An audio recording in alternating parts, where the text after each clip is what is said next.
मार्च 5 विजुबाबू 110तम जन्मजयंती पालन अवसर में स्वास्थ्य केन्द्र में रोगी मानक फल बंटन साहस संघर्ष दृढ़ संकल्पर प्रतीक विजुबाबू प्रबाद पुरुष विजुबाबू विजयानंद पट्टनायक 110तम जन्मजयंती पालन अवसर में खुंटा विजु जनता दल तरफ डुकुरा गोष्ठी स्वास्थ्य केन्द्र में कर्मी मानक द्वारा रोगी मानक फल बंटन कर प्रत्येक वर्ष स्वर्गत विजुबाबू जन्मजयंती अवसर में स्मृतिचारण करने संगठन तरफ यह महत् कार्य हो आसुवा देखा मिली। विजु जनता दल ब्लॉक सभापति श्री सुशांत कुमार पसा नेतृत्व में खुंटा ब्लॉक अध्यक्ष श्री सुधन्या नायक श्री पूर्णचंद्र गिरी श्री रतिकांत बेहरा श्री राजेश कुमार बारिक समेत बहु वरिष्ठ कर्मकर्ता फल बंटन कार्यक्रम में सामिल होते।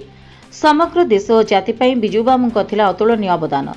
द्वितीय विश्वयुद्ध समय दुस्साहसिक विमान उड़ान करने और इंडोनेशिया भारतीय नागरिकों को उद्धार करने घटना जड़े देशप्रेमी सुदक्ष निष्ठापर कर्तव्यपरायण दृढ़ संकल्पवादी दुस्साहसिक पायलट हिसाब से सारा विश्व दरबार में सुख्याति अर्जन सह देश मातृका गौरवमय इतिहास सृष्टि कर अमर हो रही।